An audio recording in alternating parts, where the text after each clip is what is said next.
Fight fans, I am here with none other than the gorgeous, talented Natalya Speece. Natalya, you were supposed to be fighting on this card tonight. Kind of walk me through what happened with your opponent and just kind of the struggles it's been to keep you in the cage. You know, unfortunately, one of the downsides of having a long camp is injuries come up. And unfortunately, my opponent suffered an injury. Of course, it had to be fight week. And with it being such short notice for a title fight, it's very hard to find somebody to step up short notice. Very hard to ask of someone to do that. 5 rounds for a title fight. So unfortunately, we had to push the fight. And I am just beyond heartbroken. Like I said, it was a long camp. I was more than ready.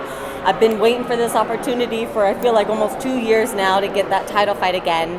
And I feel it's so close. It's so close. I'm almost there. And it's just something I keep running into with these girls, you know, what they say. Everyone wants to fight until it's time to fight. I'm ready to fight. I don't turn people down. I'm ready to go. I step up short notice. And I'm just waiting for those girls to do all the talking and actually show up. Right, so we were notified that it was a thumb injury. I'm not too sure if it was a tendon. That's what the email kind of, went across the board. How do you feel about that? Well, I know you don't usually punch with your thumb, but hey, it's one of those, I know you want to go in there with your best chances, especially if you're going to fight someone like me. I'm not an easy fight. So if you want to go in there 100%, I understand why you would want to pull out and possibly wait till you're 100%. But I think a lot of us fighters know that most of the time you aren't going into a fight 100%. Right. I was going to say that not ever are you 100% going into a fight. You're always suffering some, it could be a toe injury, honestly. But, when we got that email, I was like, oh, a naughty word went to my mind because I was like, this is going to be a tall order to find someone to fight you. Not only has it been tough for Johnny Ross, the matchmaker, to find you fights, but also keep you active. And how are you feeling physically? I am in the best shape mentally, physically, emotionally, just all around. And that's, I think, what's most frustrating about it too, is I'm ready to go. I'm on a timeline. I have some big plans, and in order to do that, I need a fight. I can talk as much as I want, but I got to fight. For sure. And let's talk about your fight camp too, because you have some ship-ins right now. You have Holly Holmes is getting ready for her UFC 300 debut with Kayla Harrison. And then you have Cyborg just shipped in. And I heard that she is just absolutely wonderful to work with. She loves working with everybody. I love the social media kind of banter between everybody. Yeah. So tell us about that.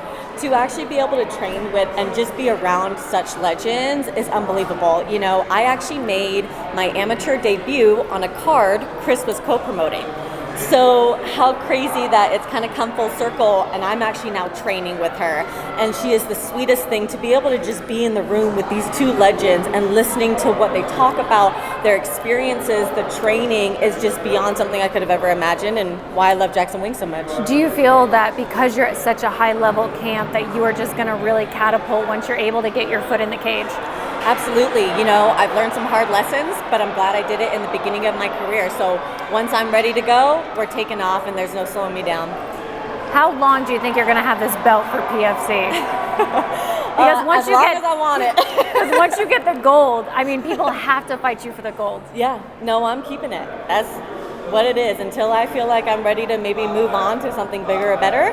Maybe not better, but something bigger. It's okay. You can say better. No, just kidding. I'm keeping it, and that's my belt. I know I deserve that belt. I've worked hard for it. I will get it, and it's just a matter of time.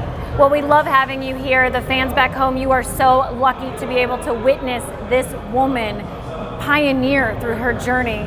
So guys, let's see what's in the cards for you here soon. And thank you for this interview. I really appreciate you taking the time. And can we just get a pan in on this amazing outfit?